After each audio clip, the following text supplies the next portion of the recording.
Itahiwacu Bruce. Uyu mugabo ni icyamamare, ni igihangange mu muzika nyarwanda, azwi ku izina rya Bruce Melody. Uyu niwe tugiye kuganiraho uyu munsi. Ikaze njyewe tugiye gukomezanya, nitwa Master Yubu. Iyi channel ni Master Yubu. Iyi channel ni iyanyu, ni iyacu twese. Mureke tuyizamure, tuyiteze imbere.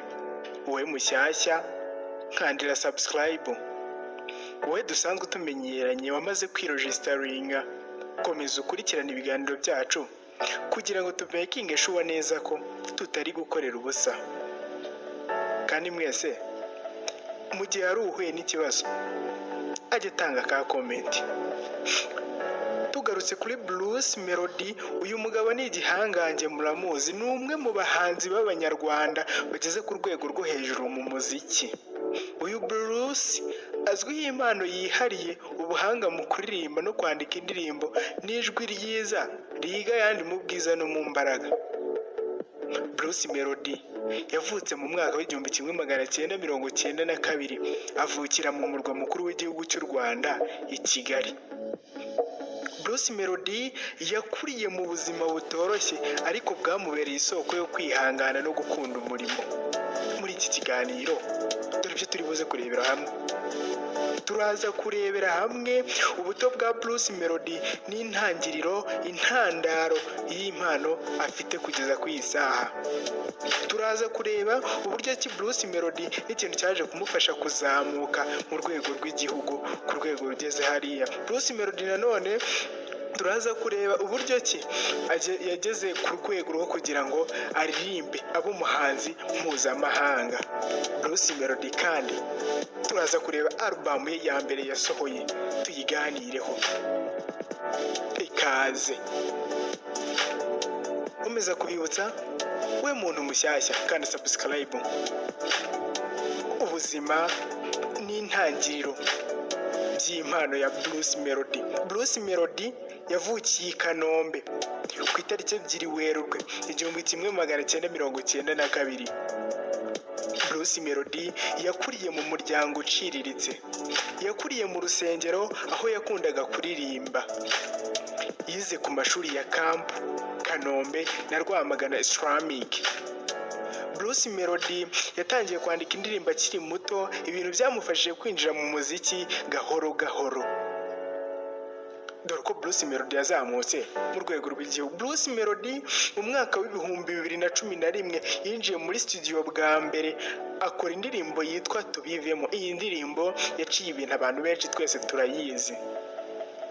Kandi nanone Bruce Melody yatangije umwuga nk'umuhanzi wigenga mu mwaka w'2013, ashyize hanze indirimbo ye nka Ndumiwe na Telefone. Bruce Melody yegukanye igihembo cya Salax Award mu mwaka w'2014.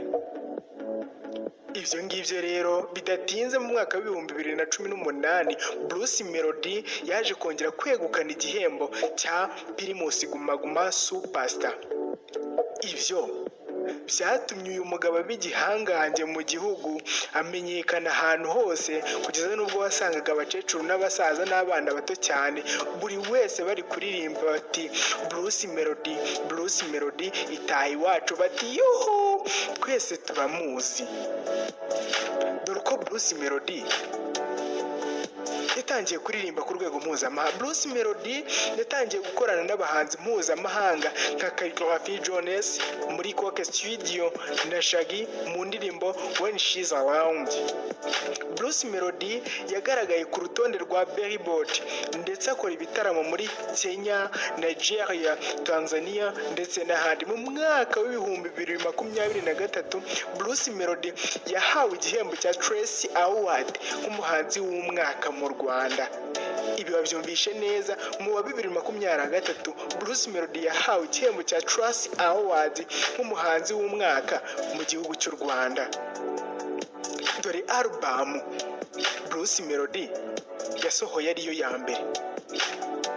Gusa mbere yuko mbivuga, wowe mushyashya banza nkandire subscribe kugira ngo nkomeze kwizera ko turi kugendana. Album Bruce Melody yasohoye ari iya mbere yayise Colorful Generation. mu mwaka w'ibihumbi 2025 Bruce Melody yasohoye alubamu ya mbere yitwa Colorful Generation, yaririmo indirimbo 21. Izi ndirimbo yafatanyije n'abahanzi nka Harmonize, Joey Boy, Shaggy, indirimbo nka Marijuana, iyo foto na Nicki Minaj zakunzwe cyane. Zose ziri alubamu yakiriwe neza mu Rwanda ndetse no hanze biturutse ku buryohe bw'ijwi rye ndetse n'abaproducer babigize umwuga bagiye bamufasha muri ubwo buryo. Iyo alubamu yarasakaye ku isi yose, abantu benshi barayikunda. Ese Bruce Melody ubutumwa atanga ni ubuhe? Ese Bruce Melody icyerekezo cye ni iki? Bruce Melody yifuza ko umuziki ugera kure, ariko anashishikariza urubyiruko kwihangira imirimo no gukurikira impano zabo.